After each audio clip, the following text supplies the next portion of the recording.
It's the Dumb AF Single Cell Podcast with Austin and Fig. Hello. What's up, guys? Welcome to the Dumb AF Podcast with it's me, Austin, and my fellow friend Fig. Oh my god. Okay. Yeah. So we're doing things a little bit different this week. If you noticed, we're like it might sound a little bit interesting because it's all digital. We're miles apart. We're miles apart. I'm 30 miles away from Fig. Yeah, he is far, far away, and I am here. I've been kidnapped. Uh-huh. My mother is taking me hostage. Oh god. So today's... Please, my address is 27 Cooper Lane. Is that your address? Fig. I think you already know what my address is. I do, and that's not your address. So, It's not my address. Austin, but for the person who lives on, but for the person who lives on 27 Cooper Lane, which his name is Mr. Drysdale. I say that you know who you are. Austin doxing people, part 2. All right, so today's episode. Oh yeah, that's right. Because we were talking about something, right? Today's episode is about music. I love music, and that's why I'm so excited. I love music too, you know, Fig. I love all the little notes that go into music. The silly little goofy notes. Yes, little goofy notes, which I forgot all the names. Silly little goofy notes.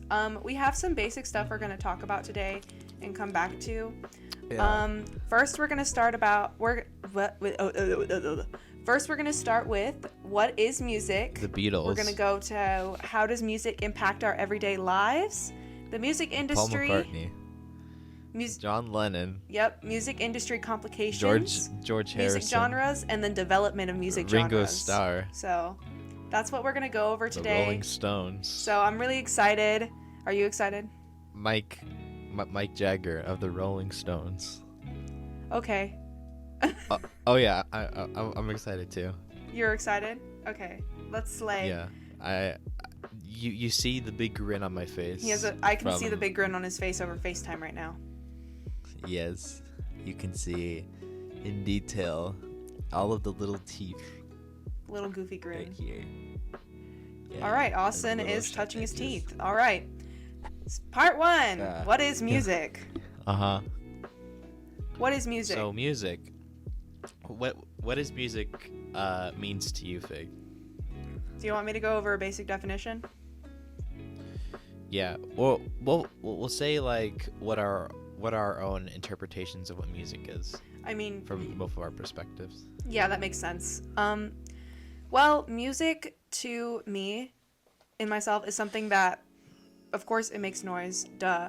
But it's certain noises that come together in a synchronized form to create something beautiful. What's your definition? Yeah, my definition is that it's like, it's just like, there's like a lot of components to it. There's the lyrics, there's the instruments, and there's like, and it can go beyond that as well, like it could be any noise that as long as it creates like some sort of synchronized harmonious tone, it can create a song, it can create some atmosphere, it doesn't even like, because music can go in so many different ways, there's not really one like clean way of doing it. You can go for very traditional, songwriting, or you can go very experimental and kind of create your own art form from it. Yeah, you're completely right about that. So, like, honestly, music is such a it's very open to interpretation. As you've noticed, a lot of people have different forms of music, which we'll talk about later, and like different definitions of what music is, because like there's a million forms it can take, and then we've also been doing it since like literally the Stone Ages. So I think that's really interesting on how it's developed. Yeah, but I think one thing that ties music together, it's all art, no matter like any way you slice it, like it's art for any way, like it's art for the industry, it's art for your own personal way, it's I think that's what kind of like ties it together, you know. Yeah, it's art, and that's what's beautiful about it. And I think it's really nice that we're able to create this sort of art, and also even have like, it's so prominent in humanity and in culture, especially in the US, that there's like stuff like the Grammys, and then everyone's obsessing over music. We have different fandoms based on it, on artists as well. And honestly, I'm really excited to see where we go with it. Although there has been a dip in the last recent years, which we can talk about later in the music industry complications on like the way music has gone. Yeah, but even just going beyond like the US, like globally as well, like, you know, for different cultures as well, you know, like they just play music to like honor their ancestors. They play music to like for celebrations and just have like a lot of good vibes, you know. Absolutely. Because like I wouldn't say music is dying. It's actually, I think it's thriving more than ever because of like each and every one's, you know, artistic expression, you know. Like, I mean, I think if you're just going based off like the Grammys, you know, and like I guess how modern music is, I think that's just solely from like a more global, more US standpoint, you know. When like I think it's been thriving, you know, ever since. Because if you want to talk about music dying, I think if you go like way back, like decades past, like in the 60s, it was a lot more stricter, you know. True. You have a lot more creative freedom nowadays. I just find the reason I was saying that music was dying a little bit was because I see a lot of people that aren't taking those creative liberties for the favor of being corporate, or for the favor of just making money and playing it safe. It's really like, it's like something that's really interesting. But we can come back to that. We have to move on right now to, how does music impact our everyday lives? Well, I can answer this one really easily. Do you want me to answer it real quick? I'm so excited. Yeah, you can go ahead. Yay! Oh my god. Okay, so this is gonna be my favorite part because I'm gonna go into music performance. That's going to be my major. I'm a senior right now, and I'm gonna go into it. Hopefully at the school I want. Ooh. Not gonna mention the school. We've learned our lesson from last week. The school name. We've learned the name of the school. No names. It's called It's called what? Not the phone audio. What is it called? I'm gonna leave it at there. Anyways. Oh God. You'll go back to the editing. I'll figure it out in editing. Yeah. But music impacts my everyday life in like so many ways. I'm in choir. Yeah. I do little small groups, like I'm in a magical group as well. I love singing, auditions. I do musical theater. I love all types of like traditional, and then moving on to maybe even more theatrical music. It's every single day of my life. I sing every day, like almost every single day, and it's something I really want to do. So I love it. And I think you're also in musical performance as well, right? Well, yes, that's what I just said. I'm into individual performances. Oh, sorry. Yeah. No, you're fine. You're fine. It's totally fine. And also Fig. So at our school, we did a rendition of Chicago, you know, teen edition, and Fig, they were one of they played one of the minor characters. It was the judge, and Fig slayed that part. When Fig was up there, they were really excellent up there. Let me tell you, I went with my boyfriend and we saw the whole thing, and it was a really just impressive show all around, you know. Oh, thank you. And that whole show was pretty awesome. I love doing it. I had a great experience in it. Honestly, my part wasn't a singing part, but the choir kids did rule over the ensemble mic in the back because we're choir kids. Yeah. Yeah, I was thinking about, so when I remember actually when I was gonna join choir, I was actually gonna do choir as one of my electives. I know, we've talked about that. Yep. What was I gonna say? Yes, you should have joined choir, Austin. We've been trying to get him in there forever.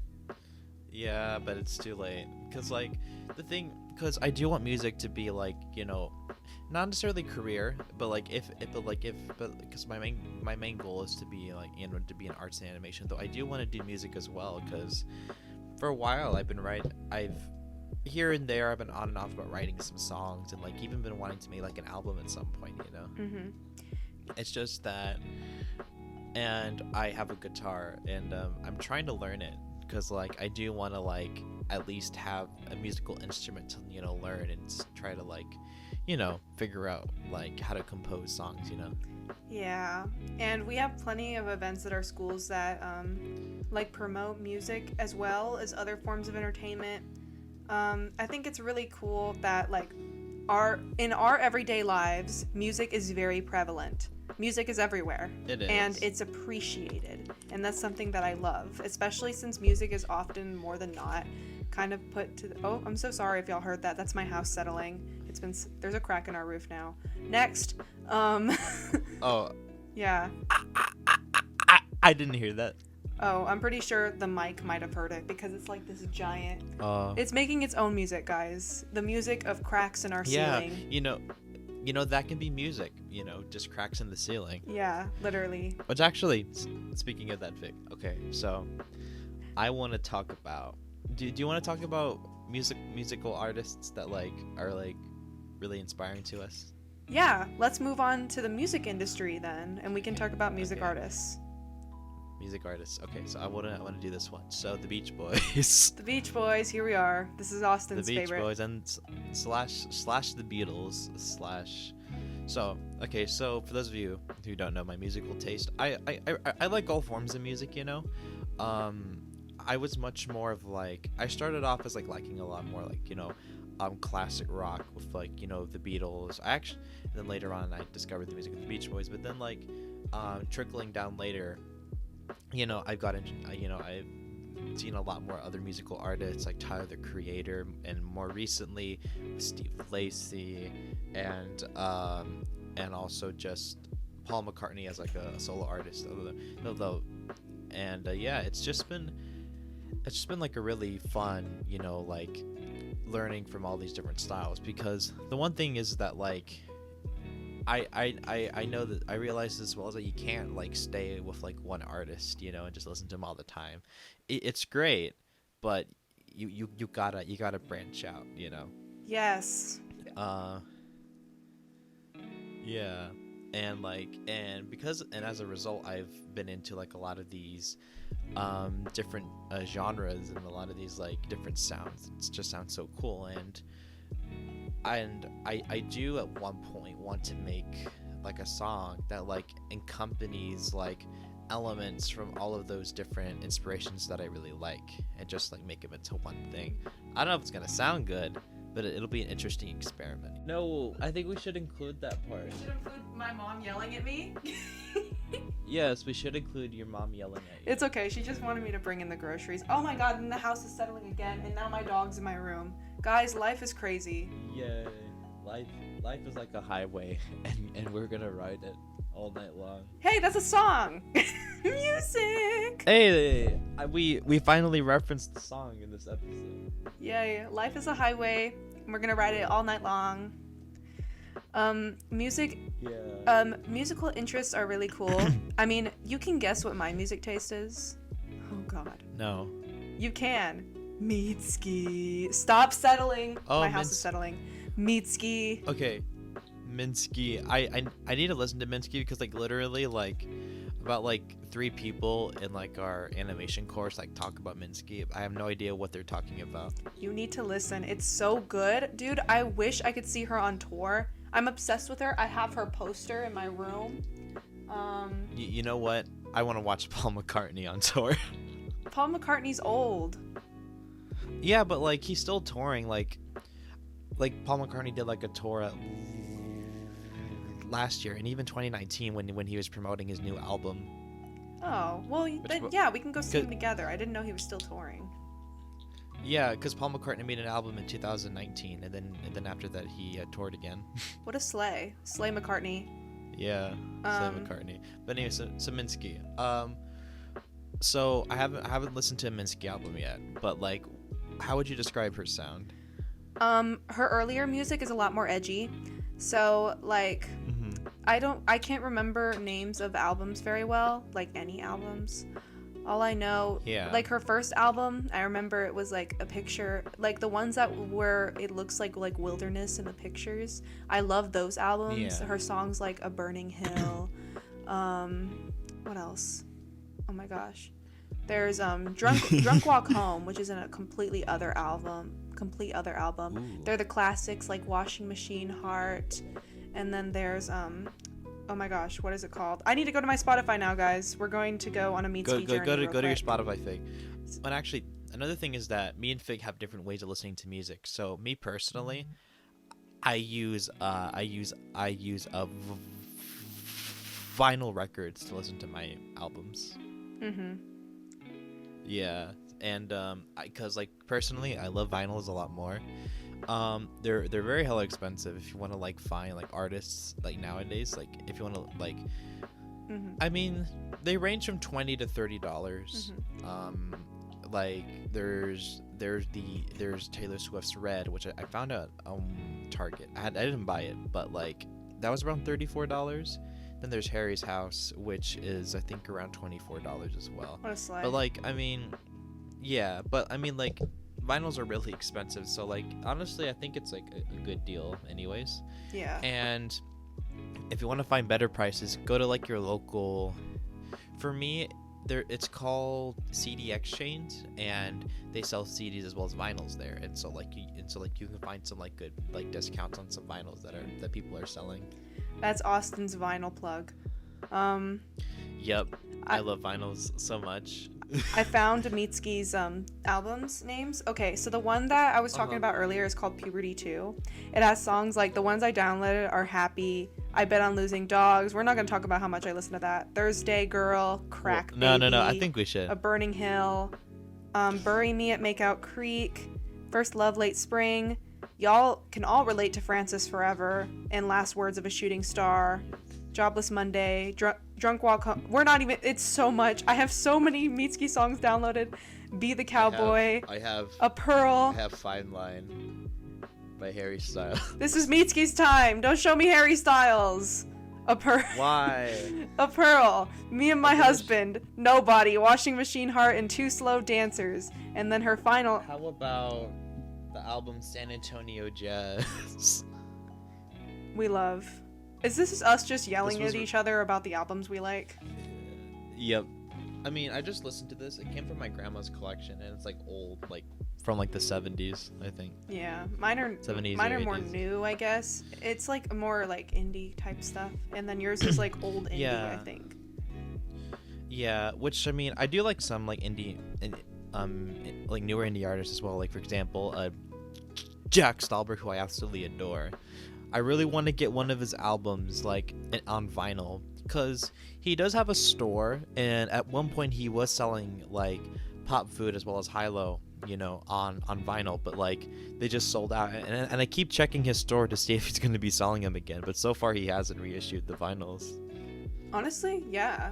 And I love that your music taste is like something I've never seen a lot of people like into. I think it's really cool that we're still having that classic stuff. Yeah.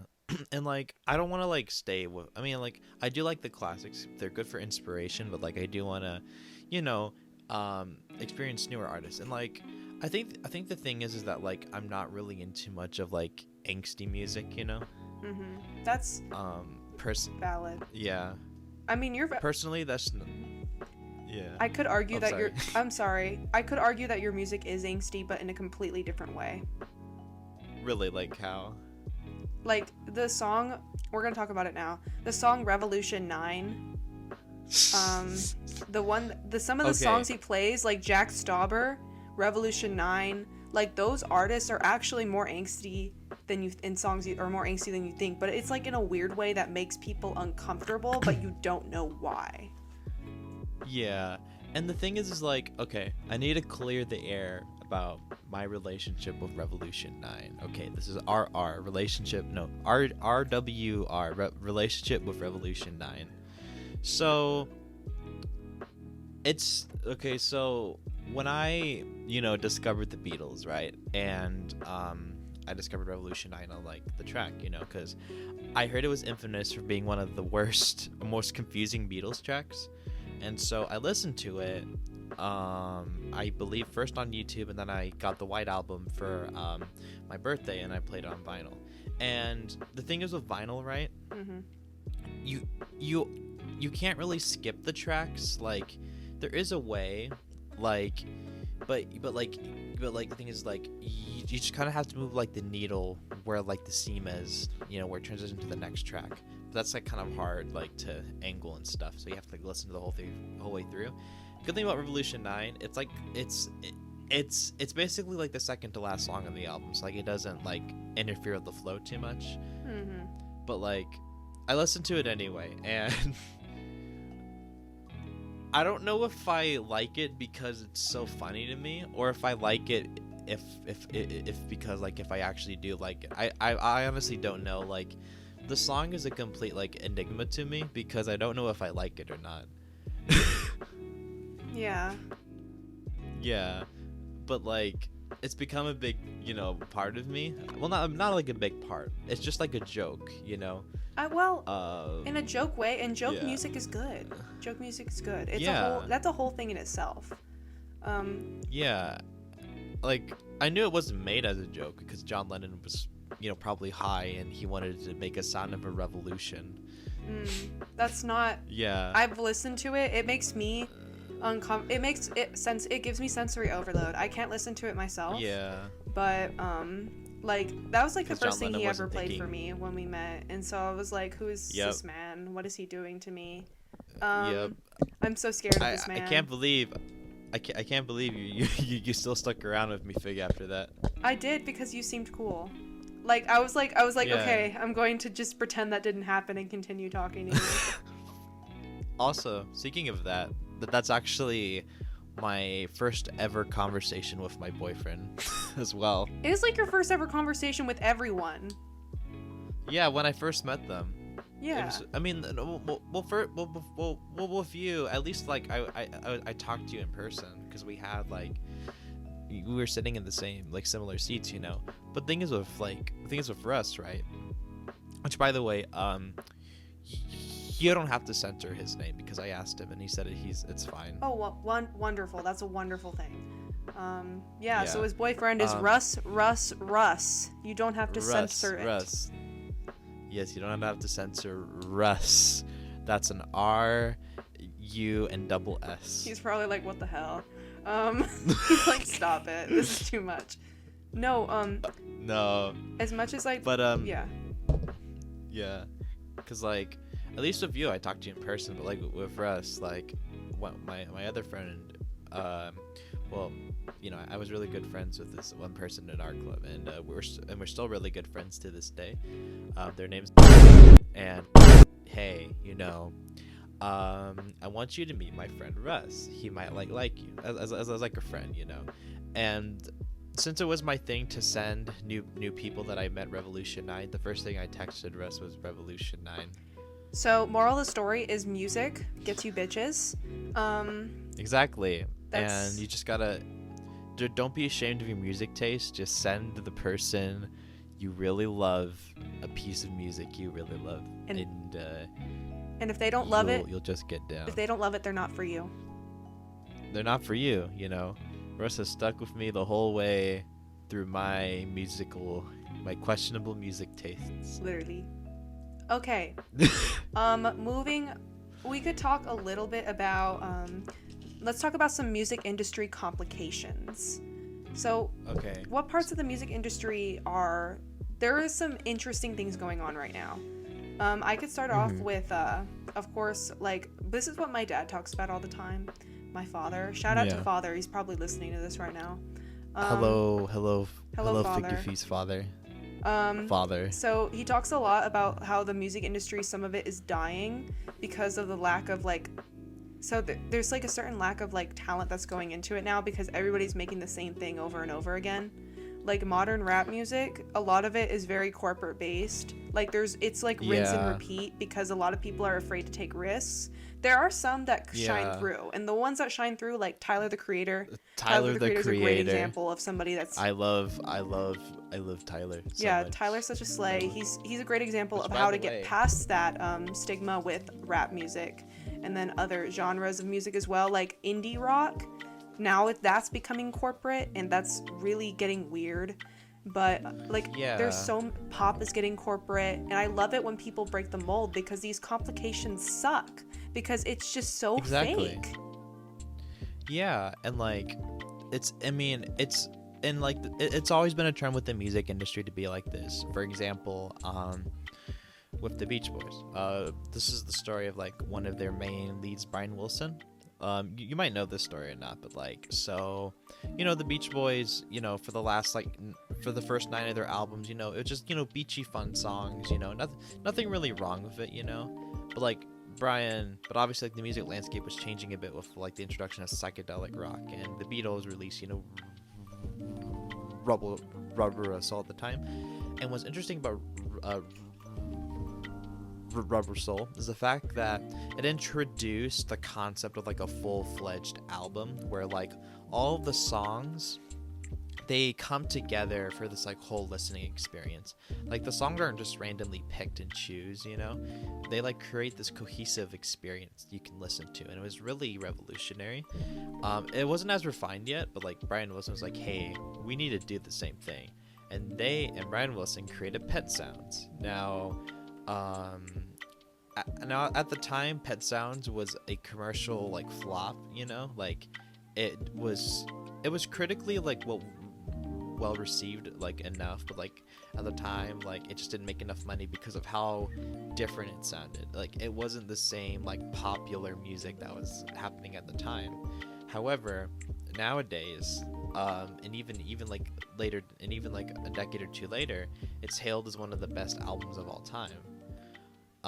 Which kind of sucks, you know, that it happened a little bit later because, you know, because of that, you know, Brian just kind of like slipped more into like drugs, and he was going to make another album, Smile, which in my opinion is even better than Pet Sounds, but since because of his drug uses, he just couldn't finish it. And like the whole process was just like a mess, so they had to scrap the album at the time, but it did get released, like I think 50 years later in 2004. That's interesting. There's like, you said it was because of some of the drug use, things like drug use came into play, right? Yeah, and drug use, as well as like there was tensions between his record label and the band, because both of the record label and his band wanted to keep still the same direction, including his cousin, who's also one of the singers, of Mike Love. He just really hated the new direction. He just like, no, we just got to do Beach Boys pop songs, and that's it. I think that's really weird.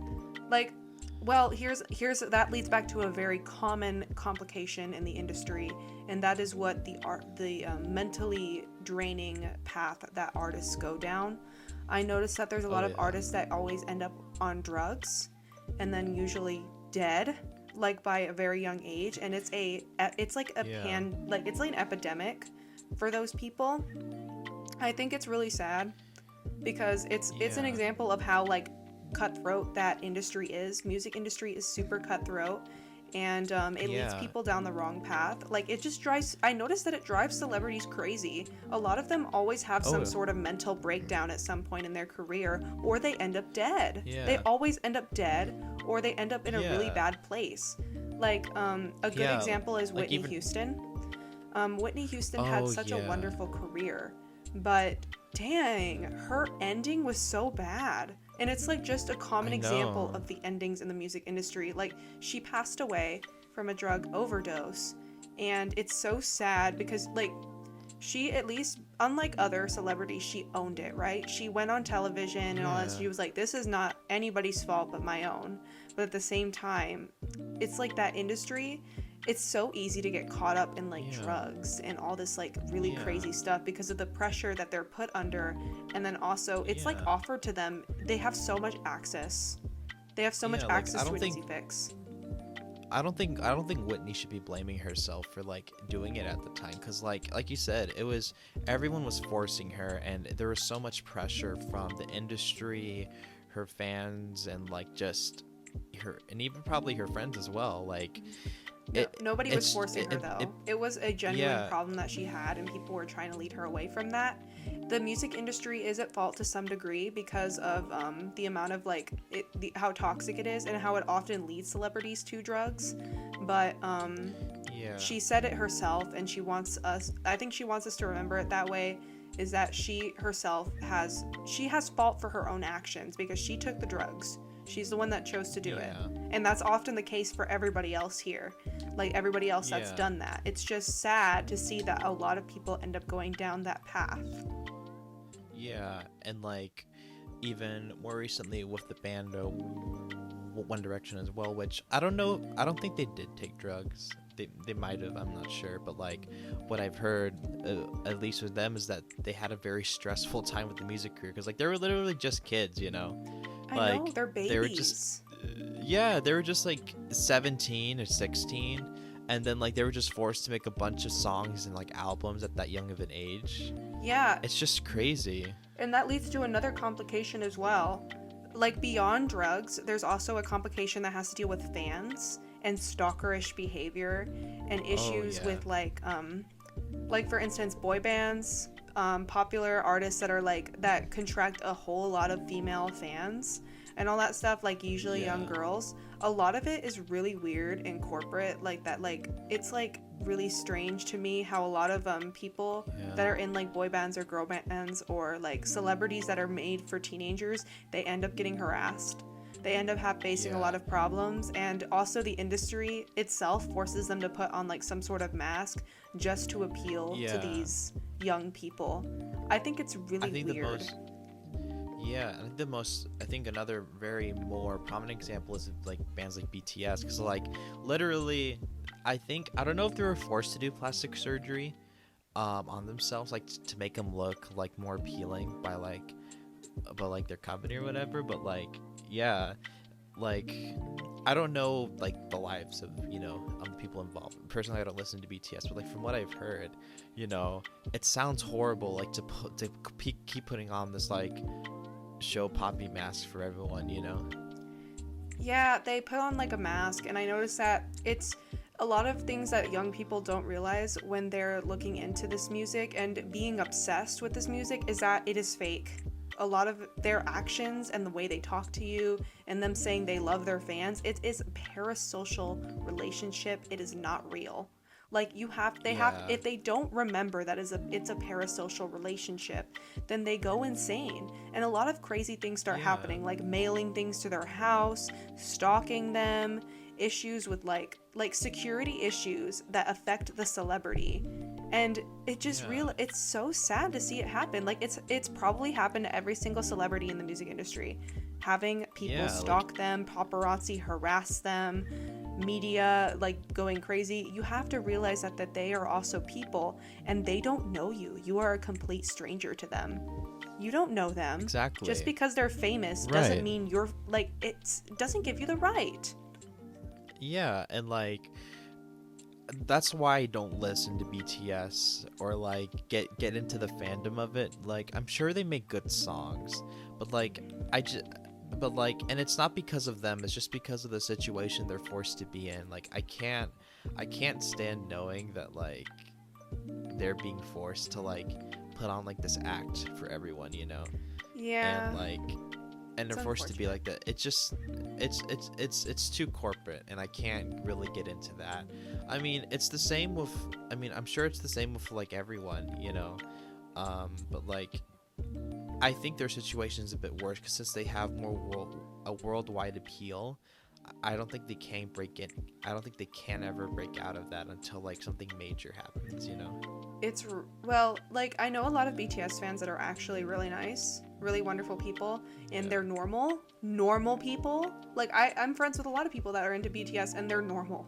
They're normal stans. Yeah. But it's just when it goes too far that it gets kind of crazy, and it's more of the people that are running BTS's fault than like the fans itself, because also there's like a lot of corporate stuff that comes with that. No, because like I wasn't talking about the fans. I was talking about the corporate side. Oh yeah, the corporate side makes sense. I mean, yeah, the corporate side completely makes sense.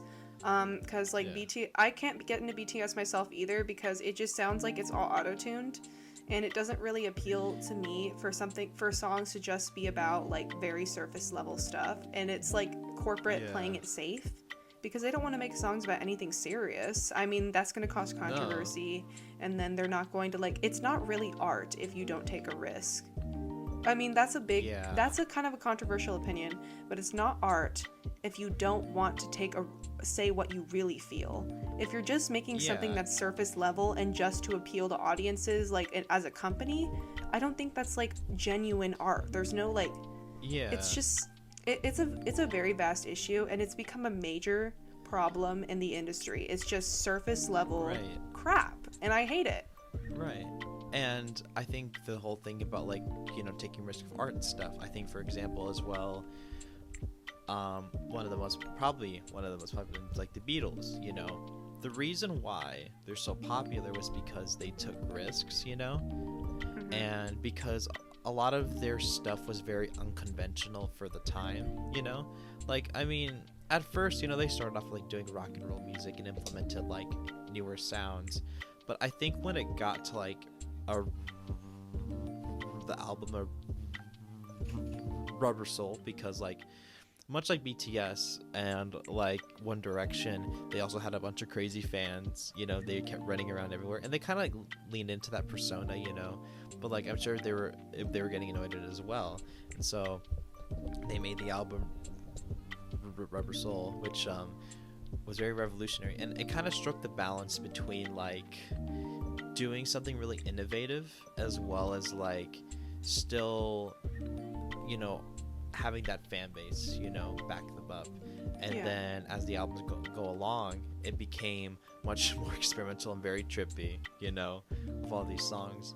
But I think the reason why they didn't face as much backlash, you know, I mean, obviously they did, but like at least like they didn't like at least it was the fact that like I think at that time all these new concepts and stuff were all new, and so they didn't really need to like face anyone, because like they were some of the first ones to ever do it, you know. And since all of them, another thing was that like all of them like we're not afraid of like speaking out against like the issues going on, you know. I think that's at the time. That's wonderful. Yeah. And we could use that to jump into like what they were into. Music genres. That's our next bullet point. Music genres, I think it's like their genre was completely new, and I noticed that something that's really interesting to me is all the major like kings of pop, kings of rock, the ones that like came in and were like legends, they did something. They made something new. They had a new take on a genre, and I think that's something that people need to take in mind. I don't know about Elvis though. Elvis is except Elvis. Everyone, except Elvis, okay, he just copied. Everyone except Elvis. Well, his was like not necessarily a new take. That's a really, really hot button issue because he did steal. He did steal. He stole. He stole. Like, I'm gonna be honest with y'all. He stole, and that was weird. He plagiarized, you know. He had that new take, of course, but it was the only reason he succeeded with that take. One of the only reasons because he was white. He was kind of just a sexy white man, and then women had never experienced like sexual stuff in their lives before, and it was like he was a sex icon, one of the first sex icons ever, but then he was using blues music from African Americans for it, so it was like, but that's not an issue for us to speak on personally because we are not African American, so we could say all we want, but it doesn't really make that big of an impact. Like, of course it's wrong, but I don't want to continue on that because that's something for African Americans to speak about, not for us. So, music. I mean, Which, by the way, you know, I don't think you're wrong, you know, to still listen to Elvis or whatever, you know, or like that's your opinion, you know, it's fine. I mean, my grandma does. Like, I have Elvis records, and like I might listen to like some, you know, so it's fine. You know, just like don't spread any hate, you know, towards anyone. Yeah, and again, that's You know? not something for us, like, that's not an experience that we've personally had, so it's not something for us to, like, necessarily just, like, talk away on and then try to, like, analyze, because we don't really know. We don't have the education for it. Because we don't, we don't know. We really don't, because we're not... we don't know. We're not from that community, and it's not something for us to, like... speak on, because we don't have the education, but all we know is that it's bad. Yeah, and it's bad, so let's move on to let's move on to music genres in general. So like we can just say the development of music genres and music genres combined, because those are two bullet points that we can kind of fit in. Or maybe like music genres that we like as well. Oh yeah, that's what I was gonna go into. In general, the development of music genres is really interesting, and what I like is like it's no surprise that I love opera and that I love old music, Mozart. Really fake. I had no idea Beethoven. that you loved opera. And if I'm saying them wrong, that's because I actually do have problems pronouncing things. I swear to God, I'm not like one of those people that's like, I love old music, and then I know nothing. Like, I swear to God, I actually do know them. It's just I can't ever say things right. Like it's that one guy. Yeah, it's like really cool. It's that. Yeah. I think it's really cool that like you're really into like a lot of that older like opera style music. I love it. Because like it takes a lot. It takes a lot of also like energy and like practice to even perform it. You know. Yes, and I love it too, like, 'cause the energy it's not just people singing too, it's just like, even the ones where they're just like playing and it's instrumental symphonies, they're intense, and like people need to actually go back to the very beginning, the very root, like not exactly the root, there was music before that, but the root of music. Like, I just think that it's really cool to like see where we first started. And where we first started was still beautiful. It was gorgeous. People think it's boring. No, it's not. It's not boring. No, it's not boring. It's like actually really intense. You know? Here, I'm gonna look up something that y'all should, if y'all want to get started on listening to an intense, like one of the most intense music, like old music, like old operatic, or not operatic necessarily, but old style, like symphony type. Chopin. Start with Chopin, the song called Winter Wind. It is one of the most intense pieces ever. Wait, fake. You mean Chopin, like chopping carrots? That's so disrespectful. I'm making fun. Wait. When was he born? I don't know when he was born. Like, this is why I actually have to study music history. Probably like in the thesis. Probably like in the 1600s. I'm making fun of a 1600s old guy, and I'm comparing his name to chopping carrots. Well, I was just saying that his music was great. Like, no, the song that I'm gonna put it in a segment right here probably, because obviously that's past copyright, brother. Like, it's been hundreds of years. It is fine. No. I'm sure like there's some like descendant of Chopin who's like, that's my great uncle's piece of music, so I technically own the copyright because I'm his ancestor. That's not true. Around 70 years after they die, it just goes to the public. It doesn't matter if they have descendants. But it's called public domain. But since it's in the public domain, I'll play a little segment for y'all here. Okay.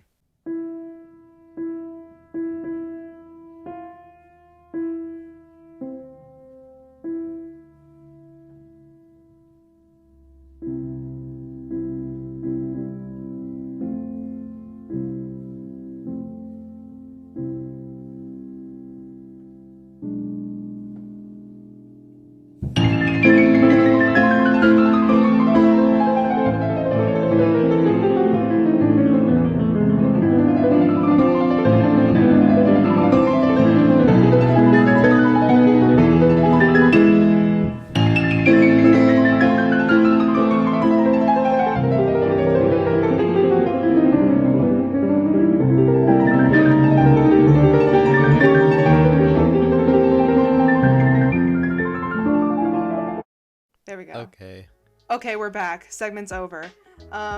Yay. I that was some good music we listened to. Literally, we just kept recording because it's gonna be edited No, in. no, don't say that. Don't ruin the illusion to the audience. Okay.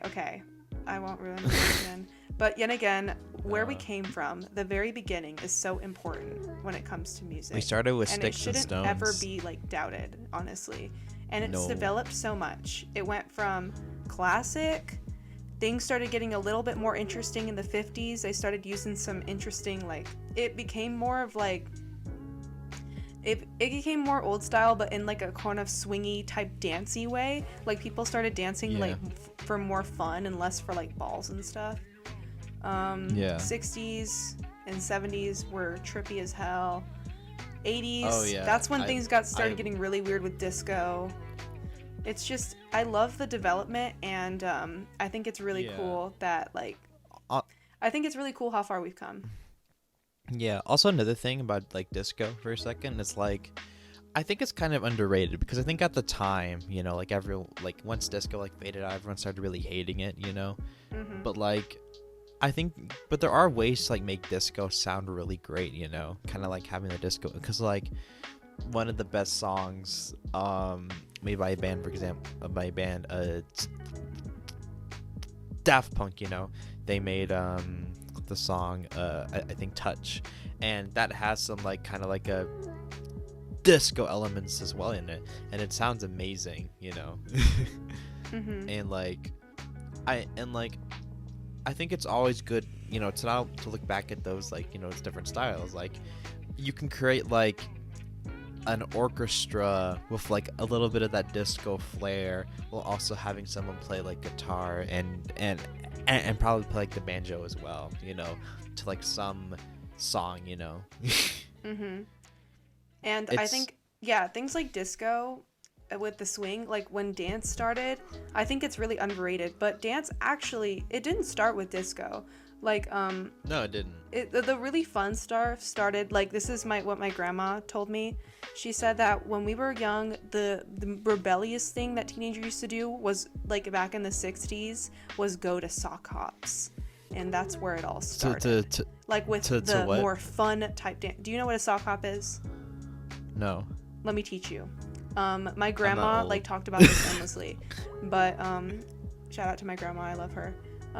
But shout out she to talked Fig's a lot about entire sock hops. family. That's where it's like mm-hmm. It's like this party or like this dance that in the 60s a lot of people went to. Teenagers and young adults. Like, imagine going to a club, right? But it's the 60s and you're dancing to like 60s fun music. Like they thought that dancing, like, and the old people back then thought that dancing was like the devil. Oh, yeah. Which is kind of weird, you know? It was weird, but, like, yeah, old people always have their thing. Like, it's always, every single generation, older people think something is the devil, so I think I understand what's going on. Well, then again, Fig, I think when we do turn old, we'll probably look and say, oh, that has something to do with, you know, maybe not the devil, but maybe, like, something else we don't like. Yeah, we'll probably be the same way when we're older. We'll probably think something is absolutely stupid that young people are doing, and then they'll grow up and it'll become a part of culture. Like, I think it's just naturally how it goes. But that was how it was in the 60s. Like, the way that we thought about that parents think about, like, going to parties and clubbing was the way that other people in the 60s thought about sock hops. And so I think that's just a really cool fact. That's where they went, and they expressed, like, their love for music and for dancing. They had all these different dances, and like my grandma showed me some of these dances, and I was like, how in the world could people possibly think it's the devil? Like, it was literally just dances. They were like the silliest dances that nowadays like elementary schoolers could do. It's really, I think it's like really interesting. Yeah. And I think, like you said, like in terms of like dance music, I think even before that, I think when like jazz, you know, be like one of like the first, like, you know, music genres to incorporate like dances and stuff. Mm-hmm. Yeah. I think it might have been jazz. And people thought jazz was the devil too. Oh yeah, they thought basically every single music genre is the devil, including everything new and fun that came into the music industry was always considered to be demonic. Like right now they consider and then it reflects right into now. People think Lil Nas's music is actually satanic, and people think that like Tyler the Creator and other new genres that are coming out that are more trippy and then also more like devious are like Satan and all that stuff. And I just think it's weird because it always goes back to like it's the devil or it's morally corrupt, but then it becomes a part of culture. Yeah, because like again, of like 60s and 70s, like they introduced very trippy music, and Tyler's doing that, but like in a very different and new and experimental way, and it's just so cool, you know. And I think as well, like, you know, and sure, and I think maybe another reason why like they might be complaining is that they use language. But like language has always been like a part of music, you know, like using swear words and stuff, like, and sure some rap like doesn't, and sure like some rappers don't like, you know, use that, but like, I mean, if it helps, you know, with their songwriting process, then like go ahead and use it, you know, and it sounds still really good, you know. Yeah, something people need to remember when they think of like this is morally corrupt or something like that. Everybody used to think something was morally corrupt. Every single generation, there was always this new thing that came in that was morally corrupt. Yeah. People used to think that the same thing about books. Like back in the old days, people were like, "You're reading books? That's like books? That's the devil." Like they do that with everything. Yeah, and what I like about how Lil Nas X approaches it, like he openly addresses it like in his songs, and it's like he does it for satire. Yeah, it's done for satire, and I think it's just so it's hilarious, funny. It's hilarious. He pisses them off intentionally. Yeah, which I mean, I think we should do that more, you know. Yeah, just make them more piss mad. People off intentionally. Yeah, because like on this podcast, it's what they want. Yeah, it's on this podcast and everywhere. We should piss people off. I don't want to piss people off, Austin. Oh dear. Finally, okay, so last part of this podcast, I think the last thing I'm going to do here, and the last thing that you can do if you want to, Austin, is I'm going to do some old music shout outs, some classics. I'm going to do some shout outs. Mm-hmm. I have them in my playlist. It's called Sing Bro because it's songs that I like to sing too. Old stuff. Some crazy shout outs here, starting with Crazy by Patsy Cline, Cry Me a River by Julie London. Yep, she's amazing. I love Julie London. And Cry Me a River. Also, let me look that up real quick because I think they had Cry Me a River. There was an original artist it was supposed to come out with. It wasn't originally meant to be Julie London. Because she's awesome. I still have some of her songs as well. Ella Fitzgerald. Shout out to Ella Fitzgerald. She's amazing. I have some of her songs too. She's a classic. Shout out to her. I Put a Spell on You by Nina Simone. Shout out to Nina Simone. And then shout out to basically everything from Doris Day. I love Doris Day. Those are